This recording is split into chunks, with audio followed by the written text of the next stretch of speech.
നമസ്കാരം. ഹാസ്യത്തിന്റെയും മിമിക്രിയുടെയും നൃത്തത്തിന്റെയും വിസ്മയ പ്രകടനങ്ങളുടെയും വേദി ഉണരുകയായി. ജോളിവുഡ് ഷോയുടെ ഇന്നത്തെ മനോഹരമായ ഒരു എപ്പിസോഡിലേക്ക് എല്ലാ മാന്യ പ്രേക്ഷകർക്കും ഹൃദയം നിറഞ്ഞ സ്വാഗതം. നല്ല നല്ല പാട്ടുകളും രസകരമായ കുറെ അനുഭവങ്ങളും പങ്കുവെക്കുവാൻ നമ്മുടെ ഏറ്റവും പ്രിയങ്കരനായ ഒരു ഗായകനോട് എത്തിച്ചേർന്നിട്ടുണ്ട്. നമുക്ക് ഹൃദയപൂർവ്വം അദ്ദേഹത്തെ സ്വാഗതം ചെയ്യാം. നമ്മുടെ സ്വന്തം സുദീപ് കുമാർ. ഹായ് സുദീപ്. ജോളിവുഡ് ഷോയുടെ ഇന്നത്തെ എപ്പിസോഡിലേക്ക് ഹൃദയം നിറഞ്ഞ സ്വാഗതം. നിറഞ്ഞ സന്തോഷം. ജേട്ടന്റെ പാട്ടുകളാണ് കൂടുതൽ പാടിയിട്ടുള്ളത്. അദ്ദേഹത്തിന്റെ പാട്ടിലാണ് ഒരു വലിയ അംഗീകാരവും കിട്ടിയത്. 2011 സ്റ്റേറ്റ് അവാർഡ് അല്ലേ? ചെമ്പകപ്പൂ കാവിലെ കാട്ടിലെയാണ്. സോറി, ഞാൻ കാവ്, ഞാനത് കൂടുതൽ സീനും കണ്ട കാവ, അതുകൊണ്ട്. അപ്പോ ആ ചെമ്പകപ്പൂ കാട്ടിലെ എന്ന ആ പാട്ട്, കാരണം ആ പടം നമുക്ക് എല്ലാവർക്കും ഭയങ്കര ഇഷ്ടമാണ് അല്ലേ? തീർച്ചയായിട്ടും. അത് പറഞ്ഞപ്പോ മാത്രം നാണമൊക്കെ അതല്ല, ആ സിനിമ എന്നെ സംബന്ധിച്ച് ഭാഗ്യങ്ങൾ കൊണ്ടുതന്ന സിനിമയാണ്. ആ സിനിമയ്ക്ക് ശേഷം തുടർച്ചയായിട്ട് കുറെ അധികം സിനിമകളിൽ എനിക്ക് അവസരങ്ങൾ കിട്ടി. പിന്നെ മാത്രമല്ല, പലപ്പോഴും ചില പാട്ടുകൾ നമുക്ക് ഹിറ്റുകളാവും, പക്ഷെ അതിന് അത്ര അങ്ങനെ ഒരു അക്കാഡമിക് അല്ലെ ഒരു അംഗീകാരം കിട്ടണമെന്നില്ല. തിരിച്ചതുപോലെ തന്നെ അവാർഡ് കിട്ടിയ ചില പാട്ടുകൾ ആളുകൾ കേട്ടിട്ടില്ലാത്ത പാട്ടുകളുണ്ട്. പക്ഷെ അപ്പൊ ഹിറ്റായ ഒരു പാട്ടിന് അവാർഡ് കിട്ടിയതിലുള്ള ഡബിൾ ധമാക്ക എന്ന് പറഞ്ഞ പോലെയാണ്. നമ്മളൊരു സ്പെഷ്യൽ പെർഫോമൻസ് ഇന്നിവിടെ അറേഞ്ച് ചെയ്തിട്ടുണ്ട്. Welcome back to Jollywood show. അയ്യോ, അതൊന്നും സാരമില്ല. ഒരു 50,000 രൂപയുടെ കാര്യമല്ലേ, ഇപ്പൊ തന്നില്ലെങ്കിലും കുഴപ്പമില്ല. നിങ്ങളുടെ കയ്യിൽ ഇപ്പൊ കാശില്ലാത്തോണ്ടല്ലേ. ഞാൻ ഇനി ഇതിന്റെ പേരിൽ നിങ്ങളെ വഴക്കൊന്നും പറയാൻ പോകുന്നില്ലെന്നേ. അങ്ങനെ പറഞ്ഞാ ദൈവം എന്നോട് കോപിക്കും. അപ്പൊ ശരി, പറഞ്ഞതുപോലെ ദൈവം നിങ്ങളെ അനുഗ്രഹിക്കട്ടെ. ഓക്കെ. ഇവക്ക് ഇത് എന്നാ പറ്റി? എന്നാ 1 രൂപയ്ക്ക് വേണ്ടിട്ട് വഴക്കുണ്ടാക്കുന്ന ആളാവള്. പിന്നെ ഈ കഴിഞ്ഞ ദിവസം ബസ്സേ കയറി ടിക്കറ്റ് എടുത്ത് കണ്ടക്ടർ 25 പൈസ ബാലൻസ് കൊടുക്കാവുള്ളൂ. ബസ്സേ കണ്ടക്ടർ തള്ളി താഴെ ഇട്ടവളാവള്. ഇതല്ലേ ഡോക്ടർക്ക് അറിയാവുന്നത്? ഒരു ദിവസം എന്റെ മുഖം ഒന്ന് ബ്ലീച്ച് ചെയ്ത് ഫേഷ്യൽ ചെയ്യാൻ വേണ്ടി ഞാൻ അവിടെ ചെന്നിരുന്നു. ബ്ലീച്ചും കഴിഞ്ഞിട്ട് ഞാൻ ഫേഷ്യൽ ചെയ്തിരിക്കുന്നതിന്റെ ഇടയിൽ ഞാൻ പറഞ്ഞു 5 രൂപ കുറവാണെന്ന് പറഞ്ഞു. ആ സെക്കൻഡിൽ എന്റെ മുഖത്ത് കരിവാരി തേച്ചവളാണ്. എന്നിട്ട് ആ കരി മുഖത്തൊന്നും പോയിട്ടില്ലല്ലോ. അതന്ന് പോയി. ഇത് എന്റെ ഗ്യാരണ്ടി കളറാ.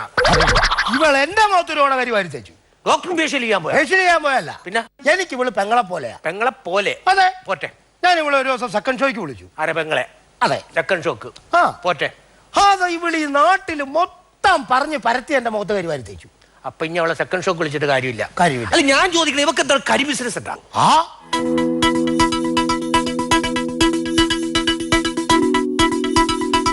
ഇതിനെയാണ് പഠിക്കാൻ പോകണം. ഞാൻ ഒരിടത്തും പഠിക്കാൻ പോണതല്ലേ. ഈ കടയിലിരുന്ന് എല്ലാം ഞാൻ പഠിച്ചു.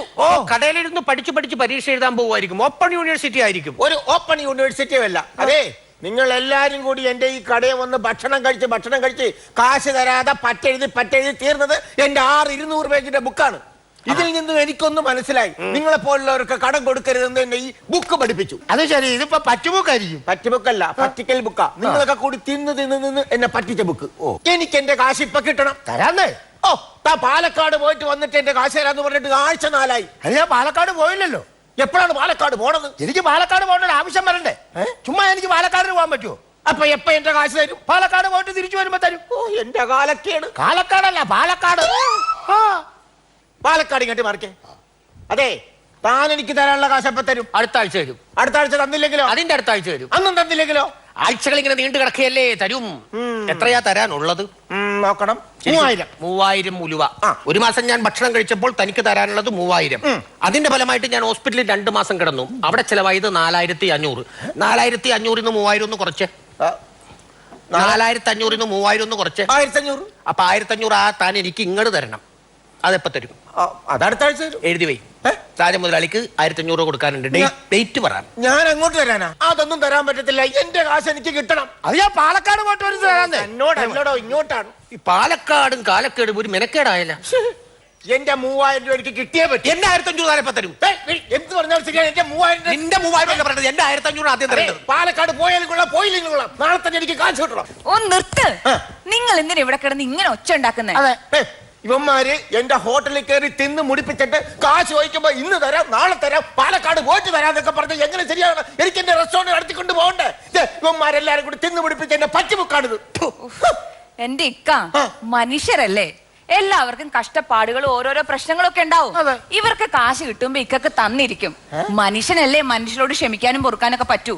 അല്ലേ, ഇത്ര നാൾ അർത്ഥമായി ഉപ്പ് വെക്കാത്ത 1 പൈസ ചെലവാക്കാത്ത നീ എങ്ങനെ ഉപദേശിയുടെ ഗ്രാൻഡ് മദറായി? നീ തന്നെ പെൻഷൻ ചെയ്ത ഒരു പെണ്ണിന്റെ മുഖം അവള് പൈസ കുറച്ചു തന്നെന്നും പറഞ്ഞ് നീ അവളുടെ മുടുക്കുത്തിന് പിടിച്ച് നിലത്തിട്ട് അവളുടെ മുഖം ഉരച്ച് കുളമാക്കുന്നത് ഞാൻ എന്റെ കണ്ണുകൊണ്ട് കണ്ടതാ. അന്നത്തെ പെണ്ണൊന്നുമില്ല ഞാൻ കുറച്ച് നാള് മുമ്പ് ഒരു ഉപദേശ ക്ലാസ്സിൽ പോയിരുന്നു. ഉപദേശ ക്ലാസ്സിലോ? ആ ക്ലാസ് അറ്റൻഡ് ചെയ്ത് കഴിഞ്ഞാൽ നമുക്ക് ഒരിക്കലും ദേഷ്യവും വരില്ല, കോപം വരില്ല. മാത്രമല്ല നമ്മൾ സ്വയം നന്നാവുന്നതിനോടൊപ്പം മറ്റുള്ളവരെ ഉപദേശിച്ച് നന്നാക്കാനുള്ള ഒരു മനസ്സും നമുക്കുണ്ടാവും. അതെ ജീസസ്, അതെ അതെ, ആ ക്ലാസ്സിൽ പോയി നന്നാക്കാൻ നോക്കണോ, അല്ലാതെ ഞങ്ങളോട് കാശ് ചോദിക്കുമല്ല ചെയ്യണ്ടേ.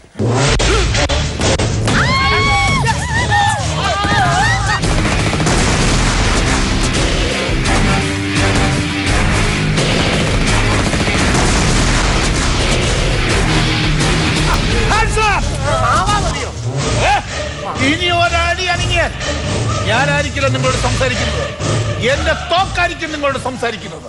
അത് ശരി, ഇത് സംസാരിക്കുന്ന തോക്കല്ലേ? ഞാൻ ഈ തോക്ക് സംസാരിക്കുന്നത് കേട്ടിട്ടില്ല. എന്നാ പേര്? ഗബ്ബർ സിംഗ്. തന്റെ അല്ല, എന്നാ തോക്കിന്റെ പേര്? തമാശകളാ. തമാശ കളയാനോ?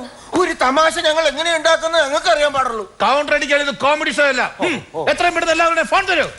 ഞങ്ങൾ ആരെയും വിളിക്കില്ല. നിങ്ങൾക്ക് വിളിക്കാനില്ല, ഞങ്ങളുടെ ഫോണിൽ കാശില്ല. അയ്യേ.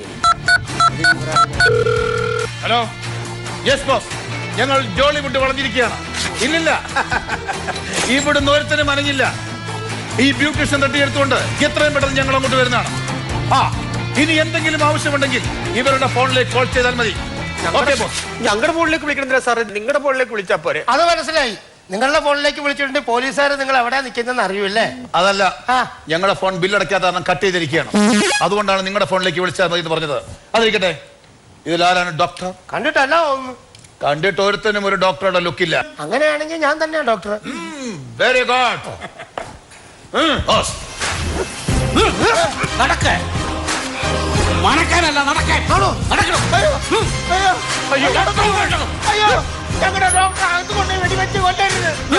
കാല് പിടിക്കാൻ ഞങ്ങളുടെ ഡോക്ടർ ഒന്നും ചെയ്യല്ലേ. അതിന് അയാളെ കൊല്ലാൻ കൊണ്ടുപോകാനില്ല. പിന്നെ ആ തീവ്രവാദിക്ക് ഭയങ്കര ചുമയും പനി, ഗുളിക മേടിക്കാൻ പറഞ്ഞു വിട്ടതാ.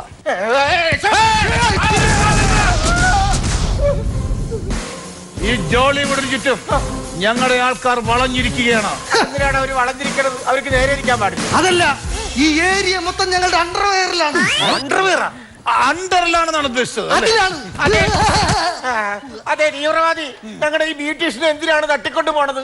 ബലപേശാൻ. ബലപേശാൻ എന്താ, ഫുട്പാത്ത് കച്ചവടോ? അതല്ല, സർക്കാരിനോട് ബലപേശാൻ മോചനദ്രവ്യമായിട്ട് ഞങ്ങൾ ലക്ഷങ്ങൾ ചോദിക്കുക. തന്നില്ലെങ്കിലും ഇങ്ങനെ ചിരിച്ച് തള്ളത്തേ ഉള്ളൂ ഇല്ല എണ്ണ? അല്ല, സർക്കാരിനെ ഞങ്ങൾ ഭീഷണിപ്പെടുത്തോ. എന്നിട്ടും തന്നില്ലല്ലോ. ഇരക്കും, ഒരു മടിയുമില്ലാതെ ഇറക്കും. ഒരു മിനിറ്റ് തീവ്രവാദി, ഞാൻ എന്റെ മേക്കപ്പ് ബോക്സ് ഒന്ന് എടുത്തോട്ടെ. എന്തിനാ? അല്ല, അവിടെ വെച്ച് വല്ല തീവ്രവാദിനികളുടെ കല്യാണവർക്കും വല്ലതും കിട്ടിയാലോ? തീവ്രവാദികൾക്ക് കല്യാണമില്ല, ആലോചന മാത്രമേ ഉള്ളൂ. അപ്പൊ പറഞ്ഞൊക്കെ ഓർമ്മയുണ്ടല്ലോ. രാവിലെ 2 വെടി വെച്ച് 2 ഗുളിക, പിന്നെ ഉച്ചയ്ക്ക് 2 വെടിക്ക് മുമ്പ് 2 ഗുളിക, ബാക്കി ഉണ്ടെങ്കിൽ വൈകിട്ട് 2 ഗുളിക. ബാക്കി ഉണ്ടല്ലോ. ഗുളികയല്ല, താൻ ബാക്കി ഉണ്ടെങ്കിൽ കഴിച്ചോളാനാ പറഞ്ഞത്. ഭയങ്കര കഷ്ടമായി. ഭാവി ഉണ്ടായിരുന്നു. ഇനി അവളില്ലാതെ എങ്ങനെ നമ്മളിവിടെ കച്ചവടം ചെയ്യും?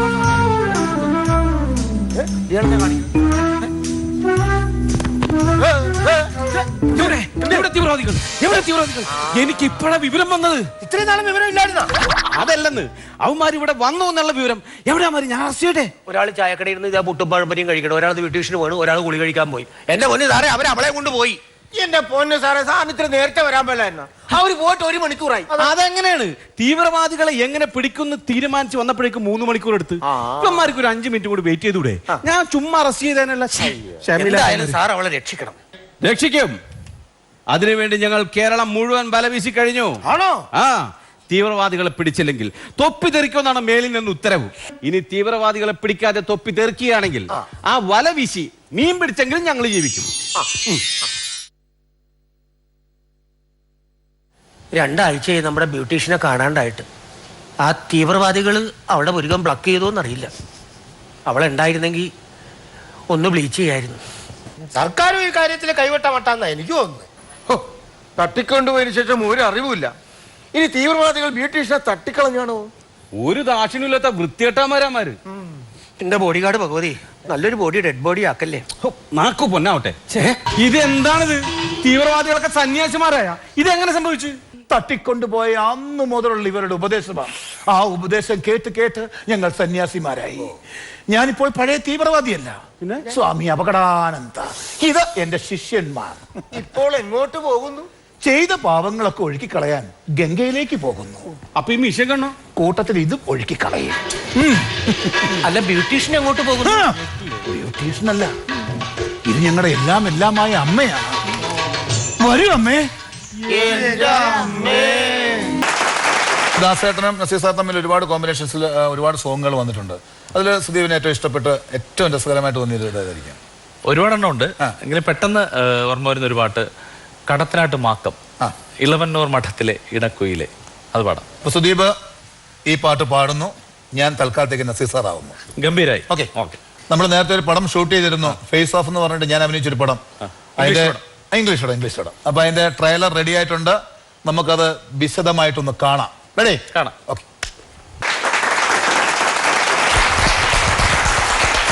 എങ്ങനെയുണ്ട് പടം? പൊളിച്ചടുക്കിയില്ലേ അല്ലേ? പിന്നെ നമ്മളിപ്പോ ഒട്ടനസീർ എന്ന് പറയുമ്പോൾ നമ്മൾ കാണുന്ന ഒന്നെങ്കിൽ കോമഡി ഹ്യൂമറസ് ആയിട്ട് റോളുകൾ അല്ലാതുള്ള ചില വേഷങ്ങളും കണ്ടിട്ടുണ്ട്. ഇതിപ്പോ ആക്ഷൻ അറ്റത്ത് നിൽക്കല്ലേ. അപ്പൊ ഇത് എന്താ ചെയ്യാ, ഇതെങ്കിലും കണ്ടിട്ട് അടുത്ത പടത്തിൽ ഒരു ആക്ഷൻ സീക്വൻസ് കിട്ടട്ടെ എന്നൊക്കെ വെച്ചിട്ട് നമ്മൾ തന്നെ പ്ലാൻ ചെയ്യല്ലേ ഓരോന്ന്. നല്ല ഗംഭീരമായിട്ടുണ്ട്. ഓക്കെ. ഒരു നിമിഷം അരികിൽ നീ ഉണ്ടായിരുന്നുവെങ്കിൽ ആ അരികിൽ ദേവരായ മാഷിനെയാണോ മനസ്സിൽ കാണുന്നത്? തീർച്ചയായിട്ടും ദേവരായ മാസ്റ്റർ തന്നെ ഓർമ്മ വരും. ഈ പാട്ടിന്റെ ഓരോ അംശങ്ങളിലൂടെ പോകുമ്പോഴും അദ്ദേഹത്തിന്റെ ചലനങ്ങൾ, മാസ്റ്ററോടൊപ്പം കഴിഞ്ഞ നിമിഷങ്ങൾ, ഇതെല്ലാം ഇങ്ങനെ മനസ്സിൽ വരുമ്പം പലപ്പോഴും സങ്കടം വരും. സ്റ്റേജിൽ പാടുമ്പം, മാസ്റ്ററെ ഓർക്കുമ്പം. ജോളിവുഡിൽ വന്നു, കുറെ പാട്ടുകൾ പാടി, മിമിക്രി കാണിച്ചു, കുറെ അനുഭവങ്ങൾ പങ്കുവെച്ചു. ഒരുപാട് സന്തോഷം. വീണ്ടും ഒരുപിടി സൂപ്പർ ഹിറ്റ് ഗാനങ്ങൾ പാടുവാനുള്ള ഭാഗ്യം, വലിയ മ്യൂസിക് ഡയറക്ടറോടൊപ്പം പാടുവാനുള്ള ഭാഗ്യം ഉണ്ടാവട്ടെ. പാട്ടുകളൊക്കെ സൂപ്പർ ഹിറ്റ് ആവട്ടെ. പറഞ്ഞ പോലെ ഇനി ഒരിക്കൽ നടനായി ഈ വേദിയിൽ ഞങ്ങൾ തന്നെ ക്ഷണിക്കും. അതറിഞ്ഞൂടാ. വലിയ സന്തോഷമാണ്. നസീർ ഭായിയുടെ ഒപ്പമുള്ള ഓരോ മിനിറ്റും ഞാൻ എൻജോയ് ചെയ്യാറുണ്ട്. കാര്യം നമ്മൾ ഇന്നലെ തുടങ്ങിയതല്ല നമ്മുടെ സൗഹൃദം. ഏകദേശം എനിക്ക് തോന്നുന്നു നമ്മൾ ഒന്നിച്ച് ആദ്യമായിട്ട് ഷോ ചെയ്യുന്നത് 2000-ലാണ്. അപ്പൊ 16 വർഷം നീണ്ടു നിൽക്കുന്ന സൗഹൃദത്തിൽ അന്നും ഇന്നും ഒരേ സ്നേഹത്തിൽ ഇടപെടുന്നു. ഒപ്പം ബാക്കിയുള്ള എല്ലാവരും ഇവിടെ പങ്കെടുത്തിട്ടുള്ള ഓരോ കലാകാരന്മാർ എല്ലാവരോടും ഓരോ രീതിയിൽ എനിക്ക് വ്യക്തിപരമായ ബന്ധമുണ്ട്. എല്ലാവരോടും ഒപ്പം ഈ വേദിയിൽ നിൽക്കാൻ കഴിഞ്ഞതിൽ വലിയ സന്തോഷം. വീണ്ടും നമുക്ക് ഒന്നിച്ച് യാത്ര തുടരാം. Thank you.